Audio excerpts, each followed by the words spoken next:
حدیث کے حوالے سے ہم آپ کے افکار و نظریات سے استفادہ کر رہے تھے۔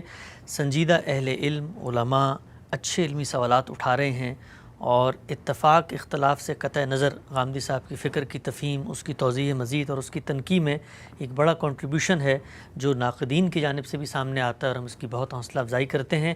اہل علم علماء چیزوں کو علمی انداز میں دیکھیں، علمی تنقید اور علمی استدلال سے تنقید کریں، یہ کسی نعمت سے کم نہیں۔ آغاز کرتے ہیں غام صاحب، کافی تفصیلی تبادلہ خیالات آپ سے چل رہے، حدیث پہ کئی نشستیں ہو گئی ہیں۔ سوال گزشتہ نشست میں یہاں پر پہنچا تھا کہ قرآن مجید کی 2 آیات سے بالعموم علماء استدلال کرتے ہیں۔ آیات کا محل، جملے کی ساخت، لفظ کا معنی، سیاق کلام، سب کچھ آپ نے واضح کیا اور نتیجہ اخذ کیا تھا کہ پیغمبر کی یہ ذمہ داری نہیں ہے کہ وہ دین کی شرح و وضاحت تفہیم و تبیین کرے، اگر وہ کرتا ہے اس کا احسان ہے اور امت پر ایک نعمت کے طور پر پیغمبر کی ایک شفقت کا اظہار ہوتا ہے۔ سوال سے جوڑتا ہوں، یہ بتائیے گا کہ لوگ پھر عام طور پہ یہ کہتے ہیں کہ اگر یہی کچھ کرنا تھا، بلاغ مبین، ابلاغ، پہنچا دینا چیزیں، تو یہ کام تو اللہ تعالیٰ کتاب کسی صندوق میں رکھ کے کسی پہاڑی پہ اتار کے بھی کر سکتے تھے، لوگوں کے ہاتھ لگ جاتی، کتاب پڑھ لیتے۔ ایک شخصیت کو بھیجا ہے، زندہ شخصیت ہے، علم رکھتی ہے، اللہ سے رابطہ ہے، لوگوں کے سوالات بھی پیدا ہو رہے ہیں، اجتہادی مسائل بھی ہیں، اطلاقی مشکلات بھی ہیں، تو یہ تو عقل کہتی ہے کہ ایک پیغمبر آیا ہے تو اب وہ انسان ہے تو وہ کچھ نہ کچھ کرے گا، وضاحت بھی کرے گا، شرح بھی کرے گا۔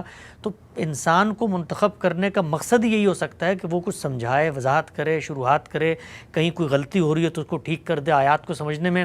اور ہم یہ دیکھتے بھی ہیں کہ صحابہ اکرام آ کے بتاتے ہیں کہ جی ہم نے اس آیت سے یہ مفہوم لیا ہے، تو رسول اللہ صلی اللہ علیہ وسلم اس کی وضاحت کر دیتے ہیں۔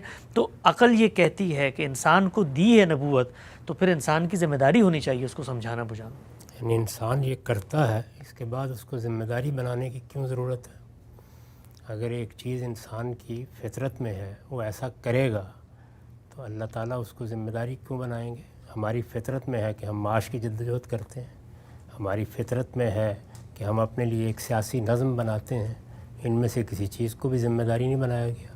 کہیں قرآن کی آیت میں یہ نہیں لکھا گیا کہ آپ کو جا کے فلاں کاروبار ضرور کرنا ہے، اصولی باتیں بیان کر دی گئی ہیں۔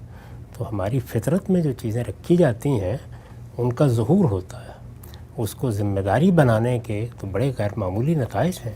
اگر کسی چیز کو ذمہ داری بنایا جائے گا تو پھر اس کے حدود طے کیے جائیں گے۔ ذمہ داری کوئی معمولی چیز ہے، اللہ تعالیٰ نے نماز فرض کی ہے تو آپ دیکھیے کہ یہ بتایا ہے کہ اتنی رکعتیں ہوں گی، اس طرح پڑھی جائیں گی، یہاں سے شروع ہوگی نماز، یہاں ختم ہو جائے گی۔ روزے کو اسی طریقے سے متعین کر کے بتایا ہے۔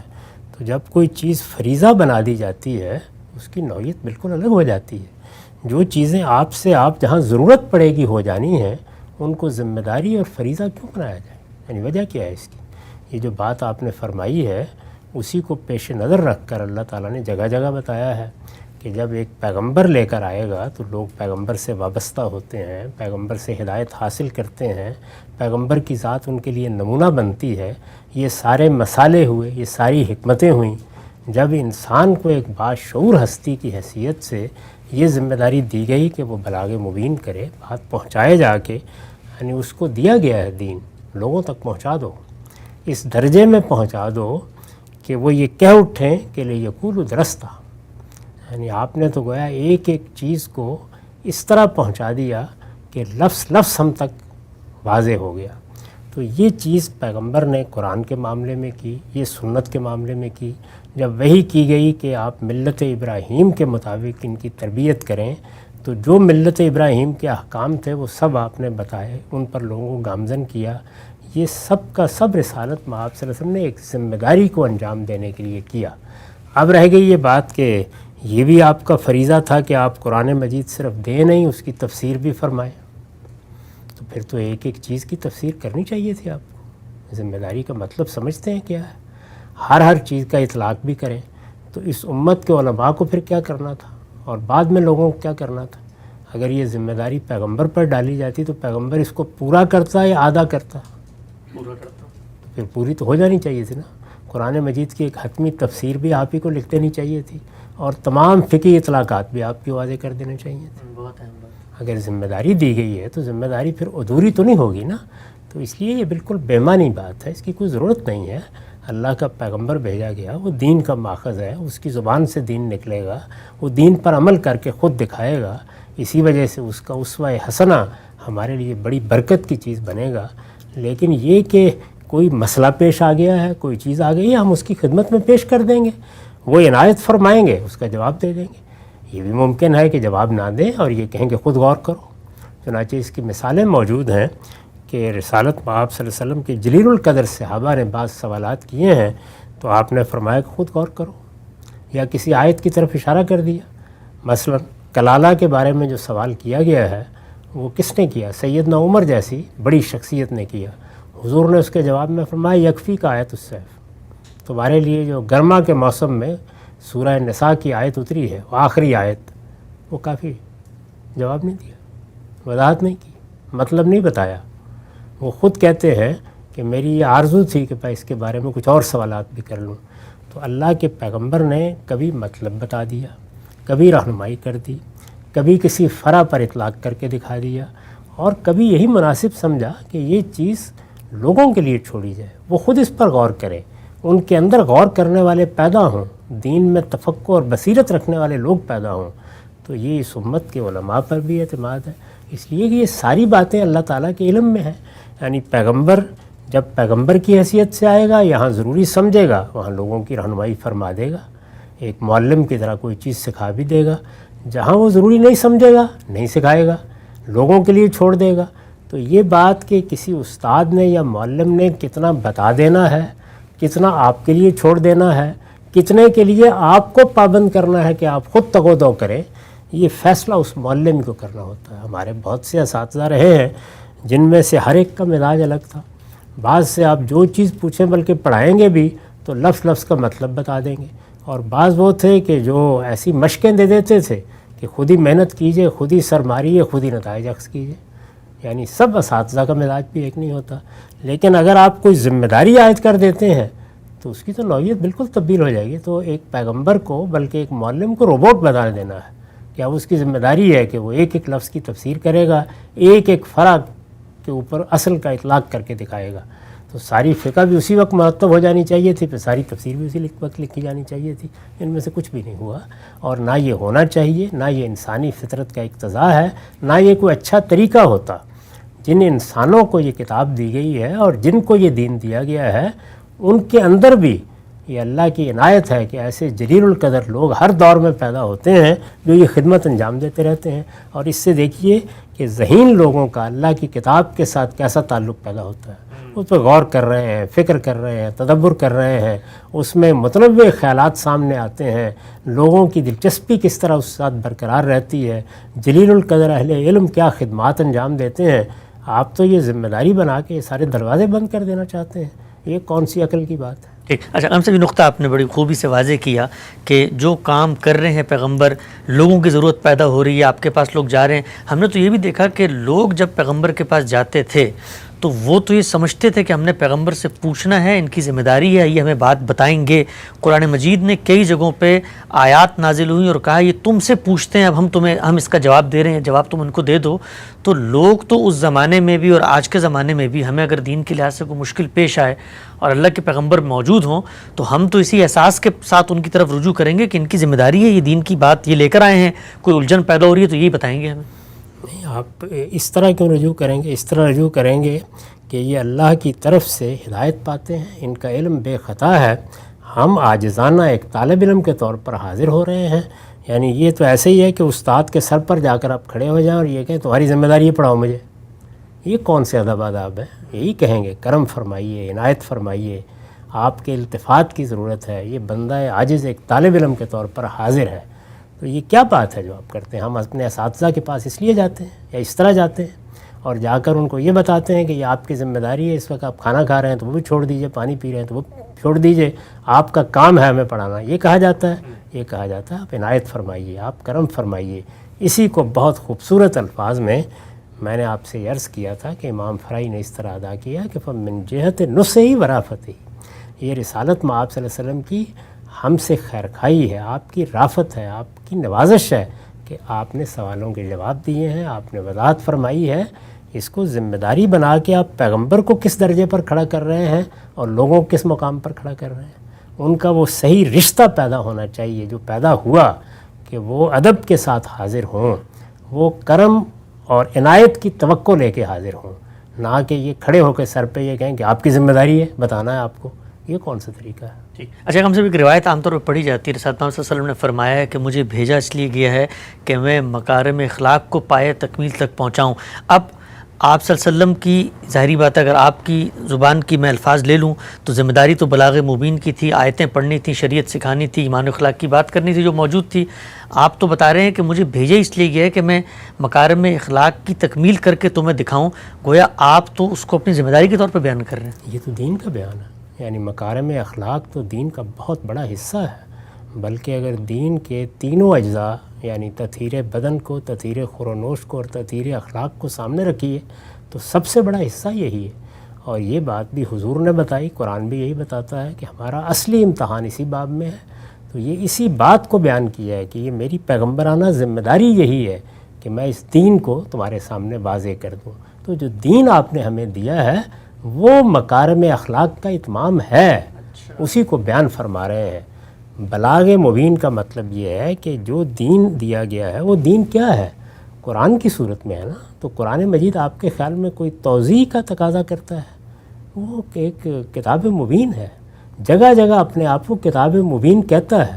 اللہ تعالیٰ کہتے ہیں یہ تفصیل لکل شیء ہے، میں نے ہر چیز کی جو دین سے متعلق تھی اس میں تفصیل کر دی ہے. تو وہ حضور نے ہمیں دے دیا. اس میں مکارم اخلاق بھی اپنے اتمام کو پہنچ گئے، ہدایت بھی اپنے اتمام کو پہنچ گئی، اور جو عملی چیزیں ہیں وہ سب کی سب سنت کے طور پر جاری کر دیں. اور ان چیزوں کے بارے میں بھی قرآن نے اس کو نقل کیا ہے سورہ نحل میں کہ ہم نے ہدایت دی تھی کہ یہ کہاں سے شروع ہوگا. انا اوحینا الیک، ہم نے آپ کو وحی کی تھی. یاد کیجئے کیا وحی کی تھی؟ کہ ملت ابراہیم کی اتباع کرنی ہے. تو آپ نے اللہ کے اس حکم کے تحت ملت ابراہیم کی اتباع کی، اور جو دین ابراہیمی کی روایت تھی اس کو ایک سنت کے طور پر آگے اپنی تصویب سے جاری فرمایا. یہ آپ کی ذمہ داری تھی کہ یہ کام کریں، اس کا حکم آپ کو دیا گیا تھا. اسی طرح بلاغ مبین آپ کی ذمہ داری تھی. تو اس دین میں یہ سب کچھ ہے جو آپ بیان فرما رہے ہیں. یعنی یہ بات کہ قرآن کی کسی آیت کے بارے میں مجھے یا آپ کو مشکل پیش آ گئی ہے تو میں حاضر ہو جاؤں گا. مجھے تو حاضر ہونا ہے، بلکہ میں آگے چل کے بتاؤں گا، حکم دیا گیا ہے کہ مجھے آپ ہی کی خدمت پہ حاضر ہونا ہے. آپ موجود ہوں گے تو آپ ہی کی طرف رجوع کروں گا. یہ میرا فریضہ ہے، میری ذمہ داری ہے. رسالت میں آپ صلی اللہ علیہ وسلم کی ثوابدید پر ہے. آپ چاہیں گے تو اس کی وضاحت فرما دیں گے، چاہیں گے تو مجھے غور کرنے کے لیے کہیں گے، چاہیں گے تو کوئی اشارہ کر دیں گے کہ وہ میرے لیے غور و فکر کا ذریعہ بنے. یہ سب آپ کی ثوابدید پر ہے، اور ایسے ثوابدید پر ہونا چاہیے، رہنا چاہیے تھا، تاکہ ہماری دینی تربیت ہو. اس کے بغیر تو یہ ہو نہیں سکتا. ہاں کسی موقع پر آپ اگر موضوع سمجھیں گے تو جواب بھی دے دیں گے، اور دیا ہے آپ نے بہت سی چیزوں کا. ٹھیک. اچھا ہم صاحب ایک جملہ بھی آپ نے فرمایا، اسی کو میں چاہتا ہوں ذرا تھوڑی سی وضاحت ہو جائے. آپ نے فرمایا کتاب مبین ہے، واضح ہے، اللہ نے ان کو دی، آپ نے آگے پہنچانا ہے. تو اگر یہ کتاب مبین ہے تو مثلا پھر آپ کو تفسیر لکھنے کی ضرورت کیوں پیش آئی؟ محض قرآن کا ترجمہ ہی کر دیتے ہیں. یہ لوگوں کی ضروریات ہوتی ہیں. یعنی ظاہر ہے کہ ایک واضح کتاب ہے، لیکن لوگ جس پس منظر سے کسی چیز کو سنتے سمجھتے ہیں ان کی کچھ ضرورتیں پوری کرنے کے لیے آپ تفسیر لکھتے ہیں، وضاحت کرتے ہیں، سب کام کرتے ہیں. اور یہ چیزیں جو ہیں یہ مسلمان امت کے علماء ہمیشہ سے کرتے رہے ہیں. حضور نے بھی وہاں کیا جہاں کوئی ضرورت پیش آ گئی. ضرورت پیش آتی ہے، اسی ضرورت کو سامنے رکھ کر میں تو اس کا قائل ہوں، اور اس کا میں نے لحاظ کیا ہے اپنی تفسیر میں کہ صرف وہاں پر کوئی چیز لکھی جائے یا وہاں پر کوئی حاشیہ دیا جائے جہاں فی الواقع یہ ضرورت ہے کہ کوئی شخص جب اس کو پڑھے گا تو وہ اپنے ذہنی پس منظر کی وجہ سے، کیونکہ انسان مختلف پس منظر سے آتے ہیں، ان کے اپنے تعصبات ہوتے ہیں، سوچنے کے اپنے طریقے ہوتے ہیں، ان کے اندر تساہل بھی ہوتا ہے، وہ بعض اوقات غور نہیں کرتے، تو اس کے لیے خدمت انجام دی جاتی ہے. تو یہ خدمت انجام اس لیے دی جاتی ہے کہ لوگوں کو غفلت سے بیدار کر کے ان غوامض کی طرف متوجہ کیا جائے. تو سوال یہ ہے کہ وہ جو تفسیر میں نے لکھی ہے، کیا اس تفسیر تک پہنچنے کے لیے اگر وہ کتاب مبین نہ ہوتی تو مجھے آسمان سے الہام ہوا ہے؟ تو یہ اصل میں عالم اور عامی کا فرق ہے جو تفسیر سے پورا کیا جاتا ہے. ٹھیک، یہ نقطہ واضح ہوا. ہم سب آگے بڑھاتے ہیں سلسلے کو. یہ بیان فرمائیے گا، کل ایک آیت زیر بحث آئی، سورہ جمعہ میں بھی ہے، باقی جگہوں پہ بھی ہے، اور آپ کی کتاب میں سر عنوان ہے جہاں سے آغاز ہوتا ہے یتلو علیہم آیاتہ ویزکیہم ویعلمہم الکتاب والحکمہ. تو اب یہ تعلیم کتاب پیغمبر نے شریعت پر عمل بھی کیا، اسوہ حسنہ بھی ہیں، تفہیم و تبیین، شرح و وضاحت، سمجھایا، اطلاقی سوالوں کے جواب بھی دیے، لوگوں کو مشکل پیش آئی، استثناء بھی دی، رخصت بھی دی.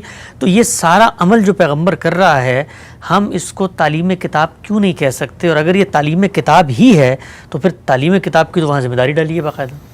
میں نے عرض کر دیا تھا کہ تعلیم کا لفظ اور تبیین کا لفظ یہ دو معنی میں استعمال ہوتے ہیں. ہماری اردو میں بھی ایسے ہی ہے.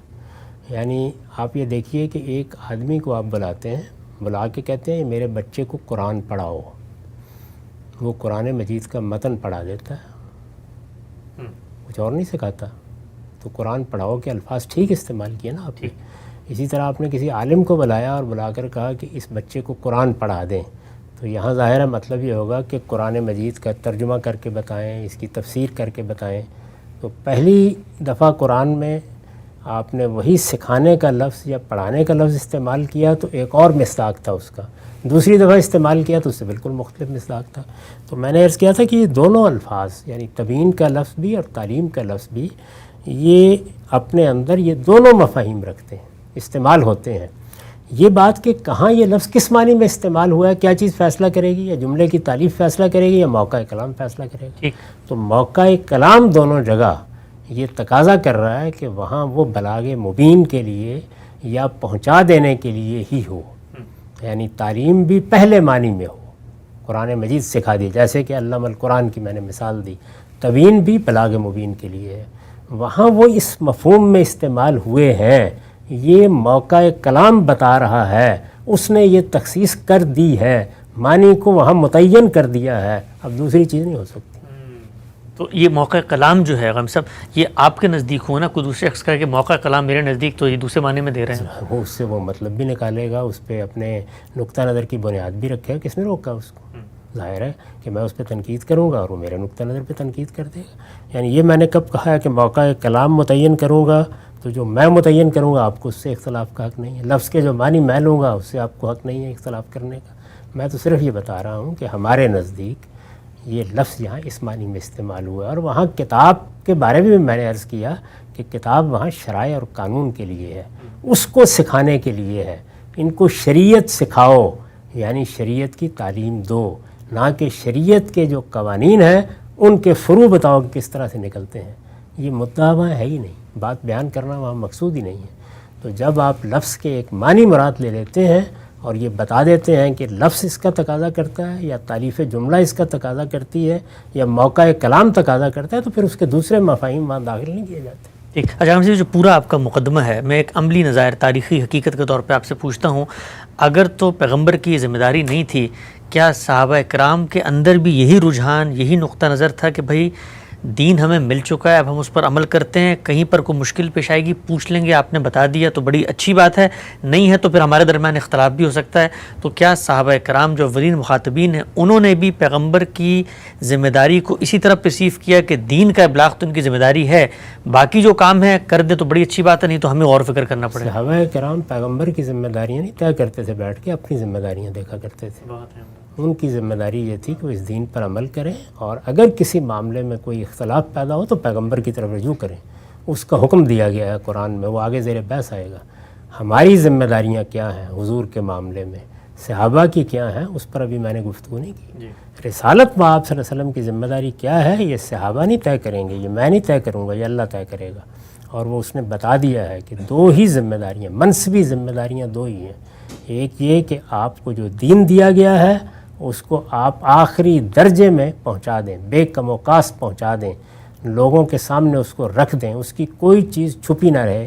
میں نے یہ عرض کیا تھا کہ یہ بالکل اس مفہوم میں ہے جو سورہ آل عمران میں اللہ تعالیٰ نے اختیار فرمایا کہ لَتُبَيِّنُنَّهُ لِلنَّاسِ وَلَا تَكْتُمُونَهُ، یعنی کتمان کے مقابلے میں کوئی چیز چھپائی نہیں جائے گی، کسی چیز میں کوئی ترمیم تغیر نہیں ہوگا، اپنی طرف سے کوئی بات نہیں کہی جائے گی، کوئی تبدیلی نہیں کی جائے گی، بے کم و کاس پہنچا دیا جائے گا. یہ پہلی ذمہ داری ہے. دوسری ذمہ داری کیا ہے؟ دوسری ذمہ داری یہ ہے کہ آپ کو عدالت بنا کے بھیجا گیا ہے، اس کے ذیل میں جو اقدامات کرنے ہیں جب جب اللہ تعالیٰ کہے گا آپ وہ اقدام کریں گے. اس کی تفصیلات بہت ہیں، وہ ظاہر ہے اس وقت ہمارا موضوع نہیں ہے. یہ ذمہ داری تھی آپ کی، صحابہ کی یا رسول اللہ صلی اللہ علیہ وسلم کے ماننے والوں کی ذمہ داریاں وہ آپ پوچھیں گے تو میں بیان کروں گا۔ اس کے تحت میں نے وہ آخری پیراگراف لکھا ہے، یہ جہاں سے آپ سوال کر رہے ہیں، جس میں یہ بتایا ہے کہ جب حضور کا فیصلہ یا حکم سامنے آ جائے گا تو پھر اس کے بارے میں یہ تحقیق تو ہوگی کہ وہ حضور کا ہے یا نہیں۔ اطمینان ہو گیا تو پھر سر تسلیم خم کرنا ہوگا۔ اس کا حکم قرآن میں بیان ہوا ہے۔ یہ میری ذمہ داری ہے تو میری ذمہ داریاں پوچھیے، صحابہ کی ذمہ داری کیا ہے وہ پوچھیے، رسول اللہ کی ذمہ داری وہی تھی جو میں نے بیان کر دی ہے۔ یہ بات کہ آپ کسی چیز کی وضاحت بھی فرما دیں، آپ کسی چیز کا اطلاق بھی واضح کر دیں، آپ کسی اصل کی فرع بھی بتا دیں، آپ کوئی استثناء بھی دے کے بتا دیں، یہ آپ نے اسی طرح کیا جس طرح کہ ایک معلم کرتا ہے، شفقت سے، محبت سے، رافت کے جذبے سے، اپنے شاگردوں کے ساتھ نصح و خیرخواہی کے تعلق سے۔ یہ یوں نہیں ہے کہ ایک فریضہ یا ذمہ داری تھی، جیسے 5 وقت کی نماز پڑھنی ہے اس لیے آپ کو یہ کام کرنا ہی کرنا تھا، نہیں، اس کی آپ کی ثوابدید تھی۔ آپ چاہیں تو وضاحت کر دیں، چاہیں تو لوگوں پر چھوڑ دیں، چاہیں تو کسی چیز کی طرف توجہ دلا دیں، لیکن لوگوں کا فرض تھا کہ اگر ان کو کوئی مشکل پیش آئی ہے تو وہ پیغمبر کی موجودگی میں پیغمبری کی طرف جائیں۔ آپ صاحب بہت ہی اہم گفتگو جاری ہے حدیث کے حوالے سے کہ پیغمبر صلی اللہ علیہ وسلم کی منصبی ذمہ داری کیا تھی، صرف بلاغ مبین یا دین کی مکمل شرح و وضاحت اطلاق کر کے تفہیم و تبیین ایک ایک چیز کے بارے میں نقطہ نظر کو واضح کرنا۔ قرآن مجید کی آیات زیر بحث آئیں۔ اس کے بعد سب سے اہم ترین جو نقطہ ہے وہ یہ کہ پیغمبر کی ذمہ داری نہیں تھی، لیکن اگر ہم تک کوئی بات پہنچ گئی ہے تو اب ہم پر ماننا ضروری ہے، لازمی ہے، ایمان کا تقاضا ہے۔ کیا وجہ ہے، وہ کیا نقطہ ہے درمیان کا، وہ کون سا لنک ہے جس کی وجہ سے وہاں ذمہ داری نہیں بنتی، لیکن میری ذمہ داری ہے کہ میں اس کو مانوں۔ اگر وہ پہنچ جائے تفصیل سے غام صاحب سے اس کو سمجھیں گے، اور حجت حدیث کے ضمن میں جو سارے اشکالات پیش کی جاتے ہیں وہ بھی وقتاً فوقتاً رکھیں گے۔ وقت یہاں پہ ختم ہوتا ہے، اب تک آپ کے وقت کا بہت شکریہ۔